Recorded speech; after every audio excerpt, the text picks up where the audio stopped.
This is the pre-show recording. This is All the right. pre-show recording. We're all doing a bunch of stuff. John is up in Canada. Victoria, British Columbia. I'm trying to pull up your little form here. It's Victoria, man. Victoria. Just say Victoria. Hey, Victoria, British Columbia. Victoria. Hey, it's sunny today too. Really? That's nice. That's unusual. What's the best time of year? Best time of year to come here is between the middle of May and the end of September. That's when we get the most amount of sun and warmth. There's Jonathan. Hi, Jonathan. Hey, Jonathan. The secret continues. Secret.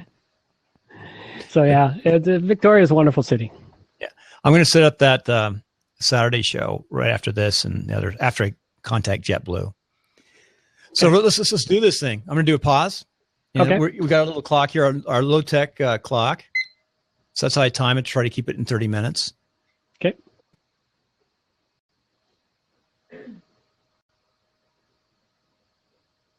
Welcome to Timelines, episode 190. Wait a second. Are we 190? Yeah, 190. I got to start again.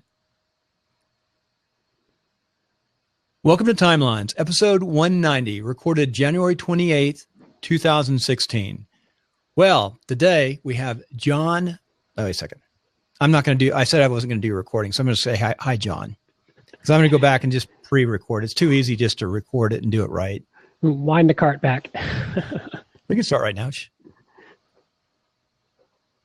Hey, John, welcome to Timelines. Thanks for having me here, Bill. It's, looking forward to it. Been looking forward to it. It'd be lots of fun. So we're up on Blab right now, YouTube, and it's going to be a podcast tonight after we create a blog. So there's 4 things I've got to do when we're done, but we're doing the Blab right now. So John, of course, is the owner of Plugins A to Z. I can say that word. Plugins A to Z. Yeah, WP Plugins A to Z or WP Z. Plugins. I listened to him early on in my podcast days, which isn't that long ago, like 3 years ago when I got back from overseas. He's one of the very first podcasts I started listening to because I was trying to figure out how to do WordPress. And I love to listen to those plug-in stories and the information he's had. So John, how did you get into this business, and explain to folks what you actually do, and then we'll talk about what you want to do. Well, I'd started into WordPress back around 2008 or 9, give or take. And I was having a tough go of it, but I discovered podcasting. There was like 2 or 3 podcasts at the time, but they were not updating or doing anything with them. And I thought, hey, podcasts would be a great way to help improve my business. But I did go into it with open eyes, realizing I wouldn't see results for many, many months. So I started the show, and for the first 40 episodes, actually the first 10 or 15 episodes, I had a girl who works with me as my co-host, but she didn't like being on air. So she left. And for the next 35, 40 episodes, I did it by myself. And then around episode 41, 42, I was joined by Marcus Couch. And since then, we released episode 242 yesterday. And we've been doing the show together with him, occasionally missing a show here and there due to his other commitments. But starting the show has been one of the best things I did for it. What I do is I do WordPress development.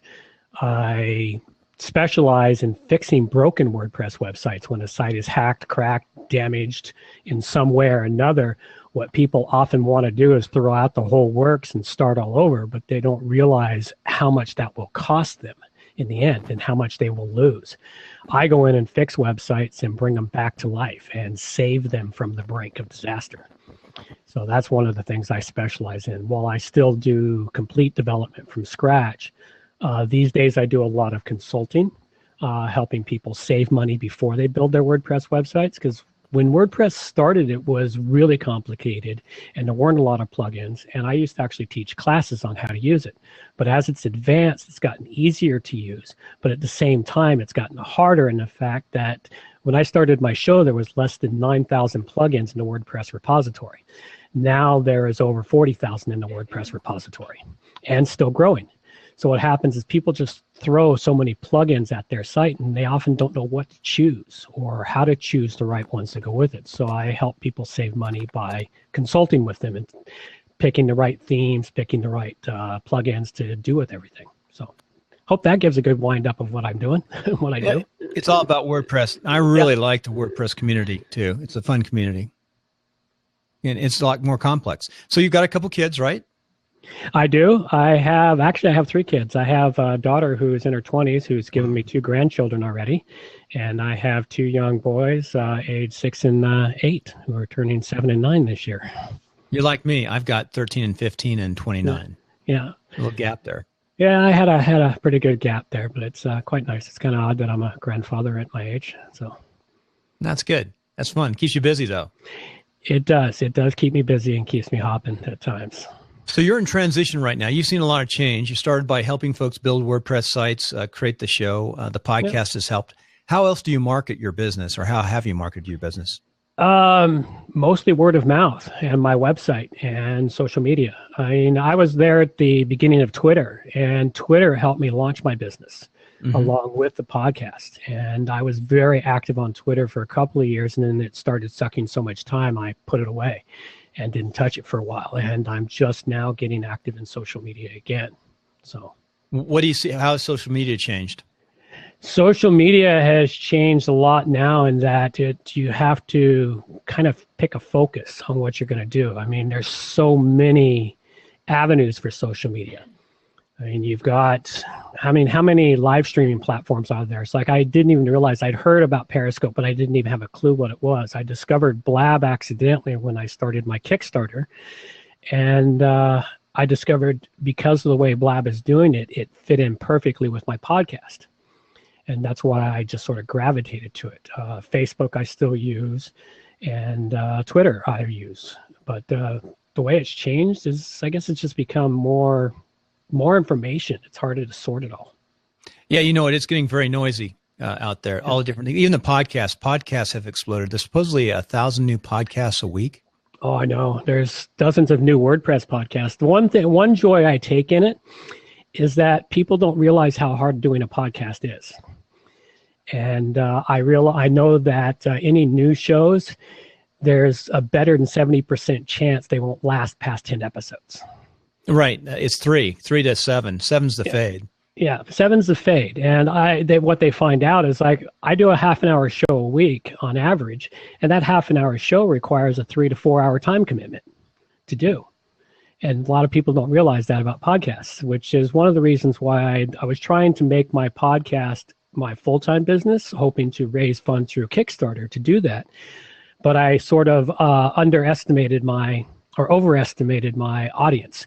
It doesn't look like I'll make that, but that's okay. It means what I'll do is I'll adjust my life around that and push the show as a secondary thing as to making a living.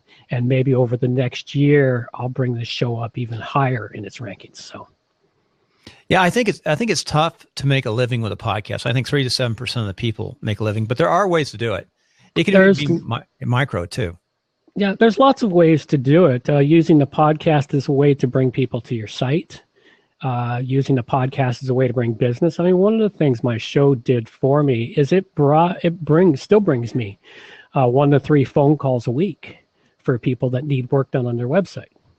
Because one of the great things about podcasting is, as people listen to you, they get to know you, and they get to trust you, and they get to learn what knowledge you have. And when they decide they need work done, because they've been listening to you, your name is in front of them. You're the first person they think of to call. Okay, hold 1 second. Okay, we're back. The crankling is gone. And the other question said, going back to WordPress, what do you see the biggest problems with WordPress? What do people have problems with? What busts their sites? What busts their sites is, more often than not keeping it up to date. That's the biggest thing that happens. People don't keep it up to date. While it's easy to update WordPress by just clicking the update buttons, a lot of people fear the update button, which I can understand because it does break sites occasionally and from time to time. And when they don't update, a plugin gets out of date, a security flaw that's there gets discovered, and then once that security flaw gets out into the wild, the hackers exploit it in a major way. I mean, one of the things that happened, if you've listened to my last 2 shows where Marcus and I discussed, Marcus discovered this incredible hack that somebody was done. He was on YouTube and he was just bored and he typed in newest WordPress videos in the last hour. And he found one popped up that this guy demonstrated how to hack into a WordPress website and download the WP config file to your local computer.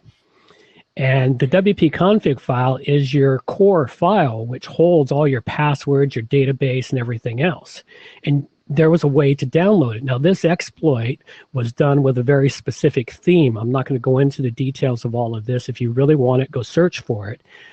But by getting into that exploit, and Marcus tested it himself. He followed the instructions in the video, and within minutes, he downloaded 3 WP config files from websites. Oh my gosh.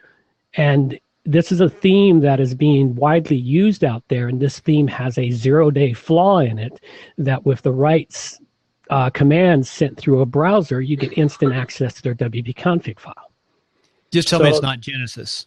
No, it's not Genesis. It's another theme. It's not super popular, but it's popular enough that it's being used. And this is the sort of thing that happens is because PHP is open source, it's easy for anyone to write it. But the problem is when it's not written correctly, it leaves openings. And those hackers are constantly looking for the openings, and Google is their best friend for finding this stuff. I mean, Google will find anything and everything out there. All you got to do is know how to use it to search.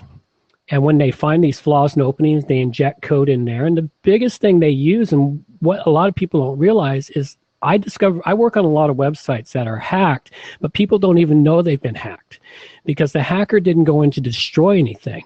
What the hacker went in to do was not even to take private information from there. They went in to use their website as a tool to either attack other websites or as a tool for sending out spam or redirecting without their knowledge. The traffic coming to their website is being redirected to the spammer's website or the hacker's websites. Mm-hmm. So that's what a lot of it's used for. So, folks, before we go to break, a Saturday at 9 o'clock, we're going to be doing a WP Tonic Timelines episode, and you're going to be the guest on that. We'll go into detail on some of these plugins because I could think of all sorts of questions. I could just forget about this interview and start talking about plugins because, like, I think it's WordGate or FenceGate or whatever it is. I forgot what I have in mind. WordFence? WordFence, yeah. WordFence. WordFence is what I use quite a bit. And it seems to be pretty good. So love to ask that question right now. We're going to wait till Saturday. So tune back in Saturday at 9 o'clock Pacific. Okay. With that, we'll go to break.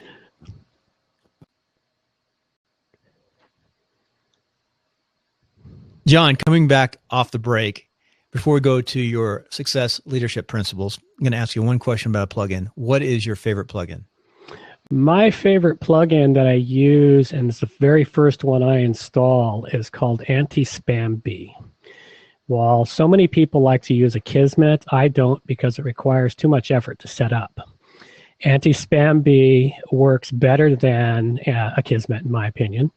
It takes minutes to set up. You install it, activate it, click a couple of buttons, and the spammers are gone. Removes 99.9% of all spam comments from your site, and you'll never even know they existed. We'll put that in the notes at timelinesofsuccess.com. With that, we're going to go to your success and life principles. First one is man of my word. Oh, absolutely. Why? What does that mean to you? Oh, I guess it's self-explanatory. Okay. Well, what it means is that when I tell someone I'm going to do something, I do it without fail. I mean, I live up to my word, even if it costs me money sometimes. Like I tell someone I'm going to do a job, and sometimes I underestimate the time or the project or things like that. I still live up to what I've told them I'm going to do within the budget I'm going to do. Or if I tell someone I'm going to be somewhere and do something, I show up there. I'm on time. You know, to me, one of the biggest things of man of my word is showing up on time. I'm a big one for being a little bit early or within minutes of being on time. Anything beyond that annoys me. We call that Vince Lombardi time. Yeah. Getting a few minutes early. So the next one is push through the hard times to get to the good. Push through the hard times to get to the good. What does that mean? That means when it's looking like nothing's going to work and everything is failing, just keep going because it's just the top of that rise and then you get to coast. Problem is sometimes that rise just keeps looking further and further away. So very good. Realize life is not fair and do what I can. oh, my favorite saying. My daughter heard it so much, but she's telling my granddaughters, life's not fair. Get used to it. You just continue to do. It's like when life isn't fair, you just do what you have to do and accept that life isn't fair. And anyone who believes life should be fair is going to be smacked with the reality real hard before long. Right. You talk about fairness. There's also luck part of that formula. I mean, you create your own luck by working hard, but it's true. You can do everything right, and sometimes things just go wrong. Well, they do.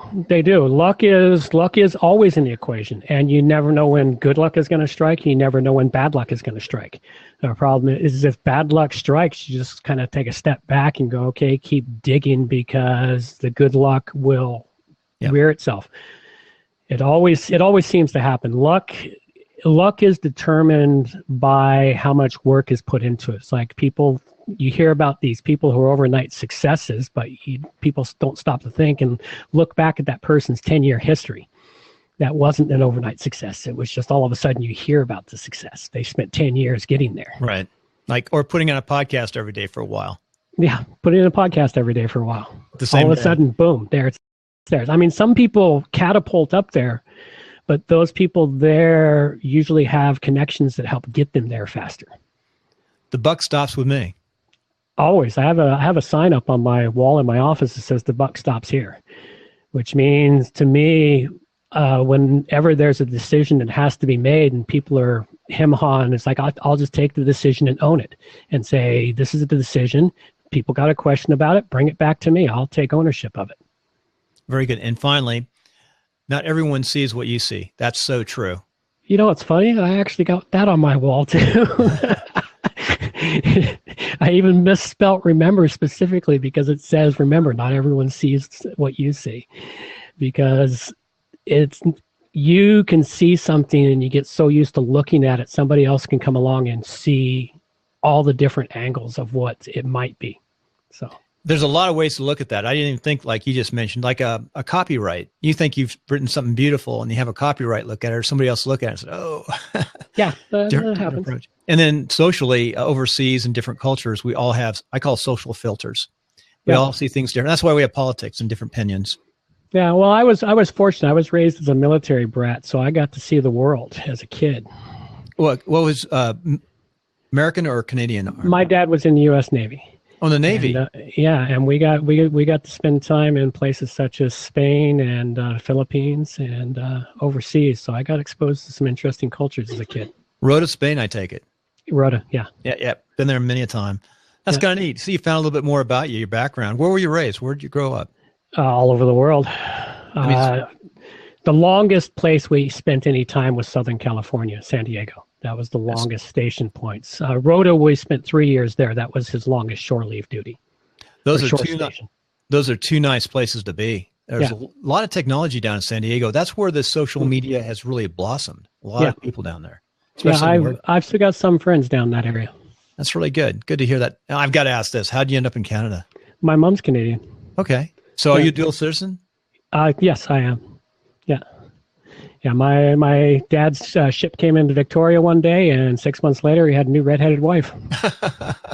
Good. And that's how it works. My sister-in-law is from England, near Mildenhall. That's how it works. So very good. And the book the book you put down was Think and Grow Rich. Think and Grow Rich. I haven't read it for a while, but I read it a lot when I was in my 20s. I was a vacuum cleaner salesman. I sold Kirby vacuum cleaners door to door. And I read that book quite a bit as I was learning how to be a salesman. And it's a great book for learning how to understand people. Yeah. Talking about sales, in your business, you have to have the technology, you have to have the understanding as you expand it. What do you think the most important element is? You got to have them all, including sales. Technology. Roll that one back again. You've got finance, you've got sales, you've got technology or skill sets, and you've got production now because you produce a show. What's the most important element to make everything work? Having the ability to be flexible. Yeah. And jump from one place to another. I think when you're small, that's real important. And it's as you manage and then build a team later on to understand the components. Yeah, you slowly hire your team. And when you're hiring your team, make sure you hire good people. And the hardest thing nowadays is finding good people that will stick with you for years and not move on. Right. Well, you've been with Marcus for a while. Well, we don't pay. There's no pay involved there. It's like he joined me because he wanted to do another podcast. And he liked what I was doing with the show. His joining my show actually helped bring the show up to a new level because he was a professional podcaster before I met him.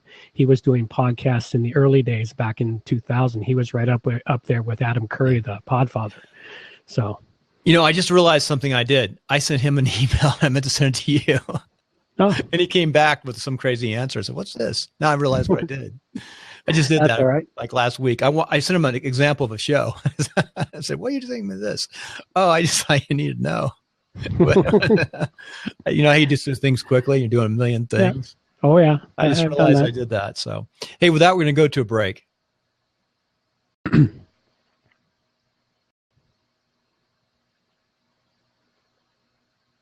Okay, John, we're back from the break, and this is your time for your commercial. First, how does the listener find you? Okay, how they find me is they can go to johnoverall.com, which is my main website, all of my developing stuff. And for the show, go to wppluginsa2z.com or a2z.com for all my American friends. And go check out the show there. There's lots of links on the page for subscribing to it through iTunes or Stitcher or Blueberry. Pretty much everywhere I can put the podcast, I've got it. So, and what's your commercial? What can you say? What can you offer the listener today? Well, my commercial today is support my Kickstarter. I've got 4 days left in my Kickstarter. I was really hoping to get there. But other than that, if you need WordPress development work done or you want to save yourself time and money in development, go to johnoverall.com. You can go to wppro.ca/bookjohn and book time with me to get things done. John, if you could, while we finish up the conversation, go ahead and drop those links in the messages on the side, all the different links, because we always can go back. What's really nice is since we've got a few plugins in there and we post this, you can always go back and find these notes on the side. Yep. The links, which is really good. It actually goes into links. That's one of the advantages. That's why I love the system. I actually go back and look at old shows to find those links too and write my notes. Yeah, it does come in handy on that. So in one last question, and Robin Wright, I think she's from St. Louis, Missouri, writes in, what plugin do you suggest to avoid for most users? The plugin, one of the plugins that actually, I'll just round this out and say plugins. There's the type of plugins to avoid are the ones that you allow to push stuff to your website. And to give you an example of one is called Sociable. And this was a plugin, not Sociable. It just slipped. Pause. Sorry. Okay, John, one last question. Robin White, start again. Okay, John, one last question. Robin Wright from St. Louis, Missouri writes in, and what plugin do you suggest to avoid it at any cost? Okay, well, instead of just one plugin, I will give an example here, but what you want to avoid is plugins that insert data onto your site. Third-party platform plugins that you allow to change the data or place data in your site. The biggest example I've got of this is Shareaholic. It was a great plugin when it was originally developed and when it went out there. Then I think it changed owners. I'm not entirely certain on that. It might be the same owners. But what happened was they started inserting ads on people's websites because they had an in. What Shareaholic is designed to do is to scan your website, find out all of your posts and pages so that when someone looks at a post, it can put at the bottom recommended posts. What they started doing without the authorization of the users was they started putting up other sites posts up there, posts from other sites posts, and then they started putting ads. They backed off on it after they had some negative feedback, and then they put it back, and they've gone back and forth a few times. And there's other plugins that do a similar sort of thing to your site. I don't have a list of them all in my head, but what happens is those plugins there, you're actually leaving an opening on your website for the hackers to exploit. In that if Shareaholic is selling ads that are distributed to your site without your knowledge, I don't know if you remember the drive-by downloads that were happening for quite some time a couple of years ago. They're not so bad now. But what happened is hackers had figured out a way to insert bad code into Google ads that were being displayed across the web. And somebody would hit that, the page would load, the ad would load, and hacking code would load onto the person's computer. The same sort of thing could happen with Shareaholic or other plugins that insert this data onto your website that you have no control over. That's one of the biggest things with it, is always having control over your data in some way or fashion. So that is really nasty. Hey, with that, we're going to finish up, but everyone stay on, the live audience. We're going to stay on YouTube, ask questions from John about plugins or WordPress. And we'll stay on as long as John feels comfortable. Maybe I usually stay on until about 10:30 every day. So, and then on the other side, the first question I'm going to ask you when you come back is, you just talked about plugins that put data onto your site. We're going to go back to Simple Live Press because that's sort of what it does. So hold that question, and you have to come up on YouTube. So go on over to timelinesofsuccess.com, timelinesofsuccess.com, and get ready for the new site, which is blabschool.com. So take care. Well, take care. Bye. This back on. I wish there was a way to tag this. Eventually, hopefully, we'll just have a way to tag when we do this. It'd be so nice to hit a tag button. Yeah, well, what they need to have is they need to have a timer running up there for you, so you can have a time code and you can write down the time codes. So we still have let William in here. There's my time. I do that right there. I there's your time code there. That gets you within approximately a few seconds of it. I kid you not. It's mechanics like it's a timer for. Hey, William, come on up. You know, just keep on refreshing. We'll get you in there. It always takes some practice. I also ask people to, before they come on the shows, to come up. That's funny. You're talking. I said, I wrote Marcus Couch instead of you. You know, just so I don't know why I did that. Yeah, it's probably because he has appeared on the WP Tonic show already. I know that. I know he's done that. And you know, when you for some reason, because for a long time, he's been the main person associated with WP plugins, because I just really hadn't gone out there. I'm more of, believe it or not, I'm more of an introvert than anything else in the world. Now, how did you meet Dave Thomas? How long have you known him?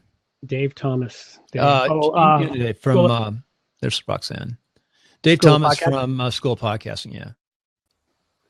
I met him. We had him on the show. Him and Marcus have been buds for years. Yeah, that's a relationship. Those two, yeah. Yeah.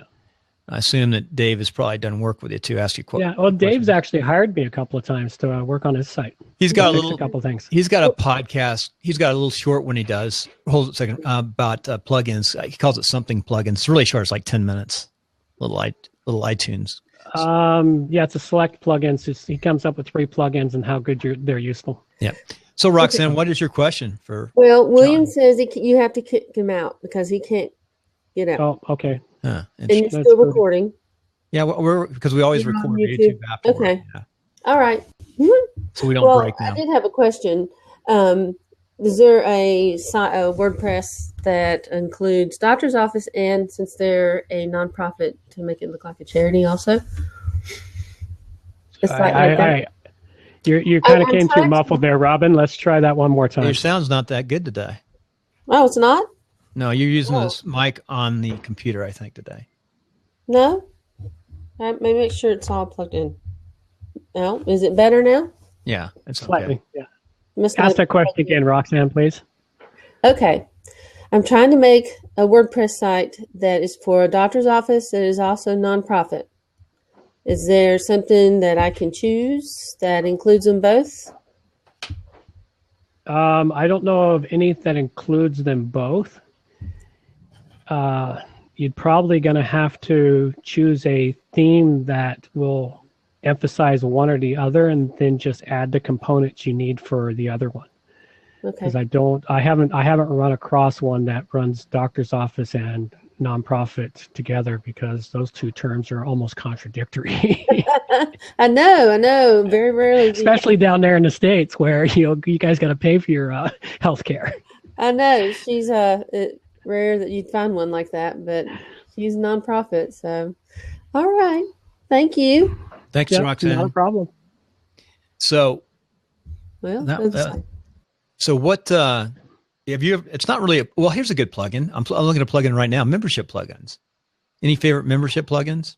Membership plugins, yes. Right now, I'm using Members Plus from WPMU Dev. I have used Paid Membership Pro, and I have used, I'm trying to think of the other one right now. But what happened was last year, a client came to me to build up a membership site. And I started with my usual, which at the time was Paid Membership Pro, but I couldn't get it to do what they needed done. And so I had to start exploring membership plugins again. And when I came across the one from WPMU Dev, I realized it was actually easier to use, easier to set up, and easier to customize for the specific needs. What we were trying to do with this one site, and it's that we were trying to protect their calendar. And we also wanted to allow snippets of the calendar to display, but anytime someone clicked through to see the calendar of events, they needed to become a member. And because it was using custom post types, the other plugins I was using didn't work correctly with this specific set of custom post types because of the way their calendar plugin was written. But for some reason, the one Membership Plus from WPMU Dev worked perfectly for it. And then I started experimenting with how it would work on other websites, and it worked beautiful. And then, of course, at that same time, I got involved in building WordPress multi-user sites. And then I needed to make sure that every plugin I dealt with going forward would work on the MU environment, which is a challenge unto itself. So that was a little convoluted, but hey. I'm going to follow up. Learning management systems. Have you looked at those? Learning management systems. I've skimmed them, but I haven't, because one of the things we were going to be doing with the WP plugins show was we were going to set up a learning management section on the site. And I hadn't yet got into exploring that because there's a whole lot of time involved in it. There certainly is. I've been doing that for a while. There's so much. We did on WP Tonic, we usually take a theme each month. By the way, the theme this next month in January is going to be graphics. A lot of graphics. Yeah. Graphics are important. Graphics plugins. Yeah. So graphic plugins, plugins that can help your graphics. Oh, okay. Things of that nature, whether you're putting in padding or whatever it might be. Oh, okay. Can you think of any right now on the graphics side of the show? No, not off the top of my head, aside from the EWW image optimizer. That's one that dramatically helps your website. I've loaded that up on sites and just increased their speed alone by going through and optimizing their graphics. I was going to say that's more of an optimized solution or a speed solution. What was that? What was that podcast plugin again? EWWW optimize something. Just type in EWWW into the search and you'll find it. EWW optimize. EWW search. I'll check. It's E3Ws. Optimize. That's optimizer. Yeah, that's more of to me, that's just a speed system. It's an optimizer system. Yep. Graphics are so important, how you do graphics on a site.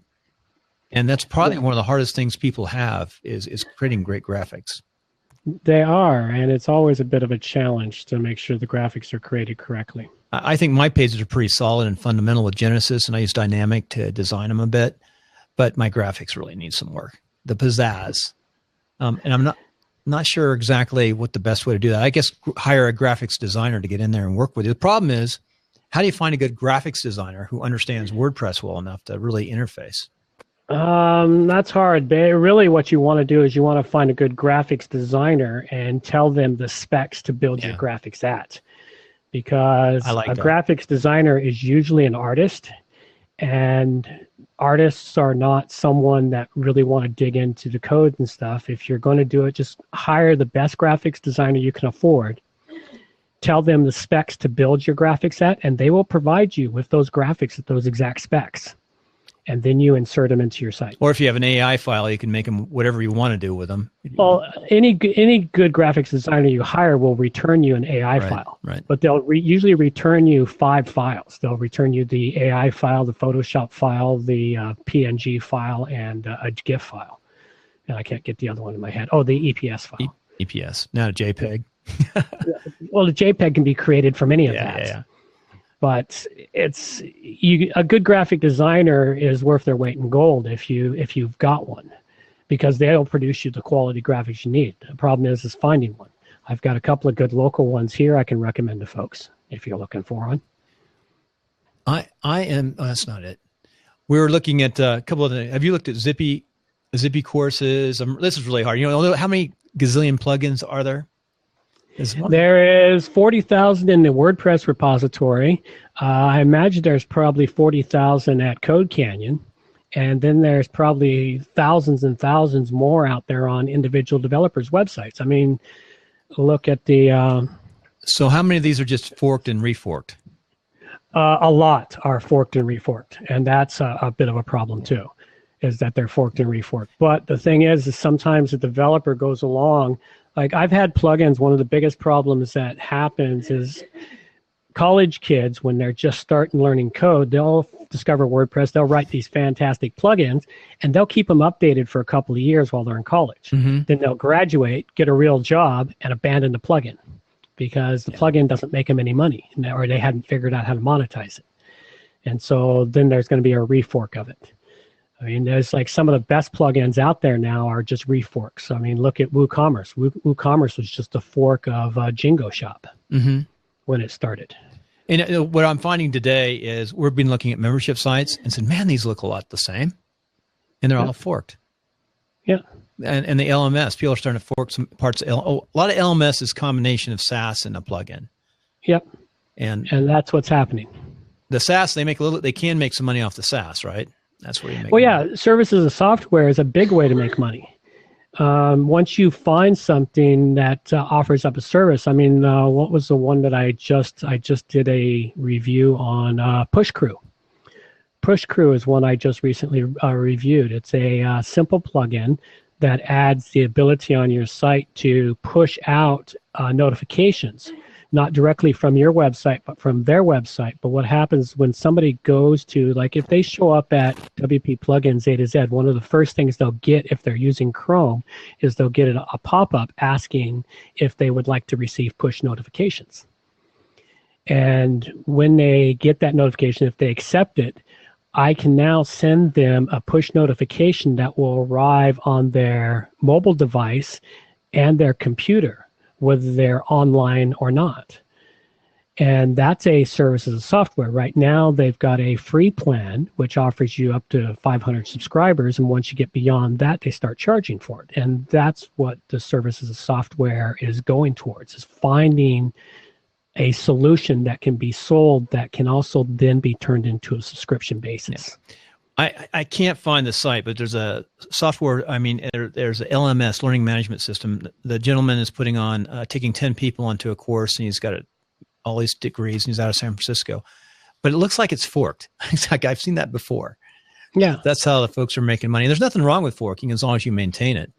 Well, that's the thing is, it's like if you got to maintain it. If you're going to release it to the wild, you got to maintain it. Or if you're going to keep it on your own system, you got to maintain it. Right.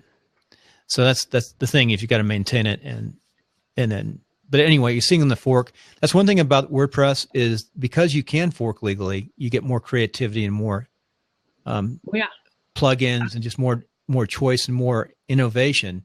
But the negative side of that is, like you talked about earlier, is making sure it's supported. Making sure it's supported. The other negative side of it is you can come up with a great idea. I mean, look at the best example of forking damaging somebody else is Jingo Shop. Jingo Shop was the up-and-coming e-commerce software. It was doing very, very well. Then Woo Themes decided they wanted to enter that market. And so what they initially started doing was developing their own. Then they looked at Jingo Shop and said, hey, wait, we can just fork this. So they forked Jingo Shop, and instead of just forking it, what they also did was they stole two of the developers, or they hired away two of the premium developers for Jingo Shop to WooCommerce.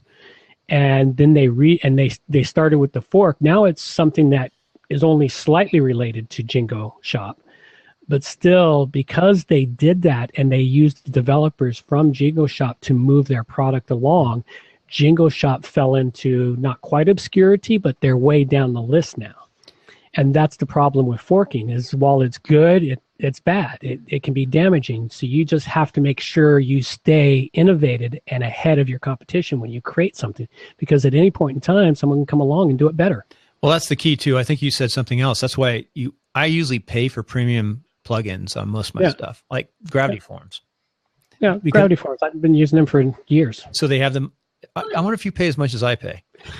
$100 a year. Yeah, that's what I pay. That's reasonable. It's really reasonable. It's really quite reasonable. Considering how many websites I haven't installed on and how often I go into their forums to get information. Yeah, that's the premium site, I think, for creating a forum. But the point is, they get probably making a lot of money, a lot of $100, and they have to make that money to be able to maintain that plugin and maintain the developers and pay them, or someone else is going to hire them away. Exactly. I mean, I've got no problem with paying for my plugins, provided they provide me with a good quality piece of software. I just recently left a plugin I had been using for 2 years because they changed everything on it to the point of where it became difficult to use. So I quit using it and moved on to a similar, or a plugin that provided the same and better features than what they were offering. Right. And I have no problem moving on if some company changes everything to the point where it's no longer of value to me. I try to stay with everyone as long as I can. I have a severe loyalty problem. Must be my military upbringing. Yeah. What are your top 7 plugins, or 5 plugins, 3 plugins, whatever you want? My top 7 plugins here. Let me bring over my website here, and I'll list them off. And why you do that? I haven't set up tonight's roundtable yet, so I thought I'd set it up and drop in the link while we're talking. That's quite all right. So my number 1 plugin we mentioned earlier is called Anti-Spam Bee. First thing that gets installed. As soon as I install WordPress on a website, I wipe out Hello Dolly and Akismet. Poof, gone. And I install Anti-Spam Bee to prevent spammers. I mean, what was somebody wrote a post one time, is what's the record for the amount of time for a brand new fresh WordPress install to the time it takes to get your first spam comment? Some guy managed to do it in 2 minutes. 2 minutes time from a WordPress site going live to the time he had a spam comment on it on the hello world. Surprised not sooner. So you need something immediate. After that, I go in and I install. Where's my other one here? Because I install WordFence security to deal with my initial security needs for a website. And then I install, because I have 10 plugins that I always install on websites. I don't have a business card handy. Actually, on the back of my business card, I'm constantly revising it, but I have my top 10 plugins that are always installed on websites. So other plugins that are top for me to use, we've already mentioned Gravity Forms, because everyone needs a contact form on their website. And eventually they'll need a form to do something else. And Gravity Forms is the most flexible of them all. Mm-hmm. And, another one that I use, this one here, I'm not certain how it's doing in development, but it's called Faster Image Insert. This is a fantastic plugin. I'll bring this one up and stick the link in the show notes for this one.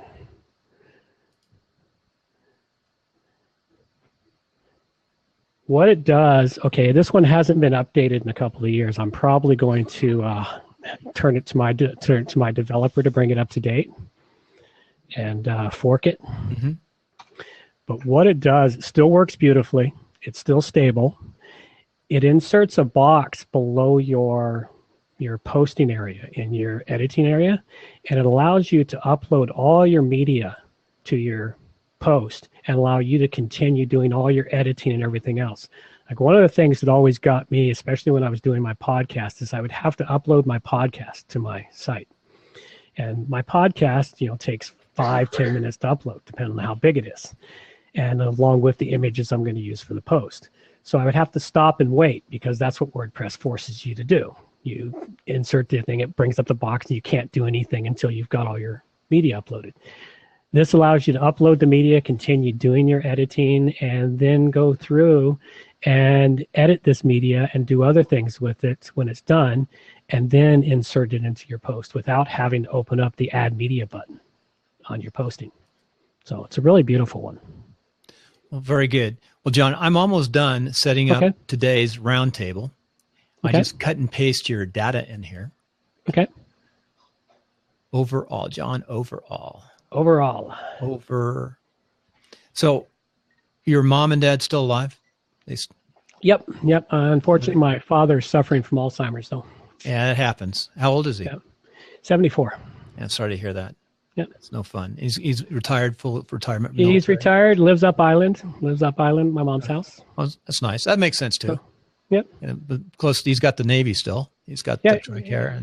Well, the medical here in BC is better than, a lot of times better than the pharmacare. Really? Than TRICARE? Yeah, better than TRICARE at times too. That's pretty amazing. So we've got some amazing medical here in Canada. Yeah, I've heard that. I've heard generally it's well. That's why people keep their dual citizenship too. Well, we'll come back to Canada and deal with their medical. So what should I put on tags on here? WP plugins, podcast. WP for tonight. WP dash plugins. That's good for now. I can add more later. So anyway, so I'm go live. Let's see. I got to set a time. That's the link. I used to be really good at this. Why don't we get to go live? I don't want to go live. I'm setting this up on, they change it where YouTube changes. Oh, there it is. So it's today. Today is the 28th, and we're going to do it at, let's see, it's 5:30. 5:30 would come up. What time we come up? 5:30. Jonathan's gone. For what? I have to look for tonight, the round table. Oh, 6 o'clock. 6 o'clock, but I think I come up at 5:30. Let me look at I'll put 6 on here. Yeah, I've got it in my schedule for 6. 6, I got 6 on here. We come up a little earlier, Jonathan and I, so we'll have it rocking and rolling. So now I'm going to create the event, and the schedule starts time should be in the future. Okay. Now, you know what, because I have AM. I guess 6 a.m. would not work. So what we're doing, folks, is I am setting up live right now our roundtable for tonight, which is pretty good. So the only problem is to see that roundtable, you have to have this link. So I've got to open it up to get the link, which is crazy. And there's the link. And this is on Google Hangouts, right? Yeah. Here's the embed code. I'm going to stick the embed code in here. Here's not the embed code. Somebody wants to watch this live. They can watch it live at that link. And then I'll stick the embed code in here too. And then we'll invite our folks tonight. So it's all set up. I'll send those out to everybody too. I'll email those out to the team. Those are fun. I really enjoy those. I sit back and listen. We get it going. I do the intro and then listen to those. And I learn so much when we have these roundtables. They're some of the best people on WordPress. I think Morton's going to be here tonight too. Morton. And Morton, he's from Canada. He works for Linda. Okay. He does the Linda training. Oh, okay. He's the top Linda WordPress trainer. He comes up. That's a pretty good group of folks to listen to. So those up on Blab, those links down there at 6 o'clock Pacific, you can listen live tonight. It's 7 hours and 49 minutes and 4 seconds. You can listen live to John in the roundtable, and Jonathan Denwood will be running that show, and I'll be the engineer behind the scenes. Well, I think I need to go and work on my JetBlue tickets for my family. Okay. And I'll see you tonight, and then on Saturday morning we'll go into WP Tonic, and we'll go into more detail. Jonathan will break the ice real well, digging into the details. And I'll probably have some more LMS, learning management systems, questions for you, plugins. Okay. That's your homework. Anything else you want to look on Saturday, plugins? No, not off the top of my head. There's so many different areas. You got to be experts in all of them. Make sure we get some more props up there as we go. Any questions from the listeners out in the audience? Any plugins you want to fix, throw away, not like? I'm trying to think of mine. I actually have... you know what I use? I use Jetpack too. Jetpack, I tried it initially. It slowed down my sites, and then I abandoned it. Have you tried it lately? No, I haven't touched it in quite some time because Jetpack to me violates everything that Matt says he wants in automatic.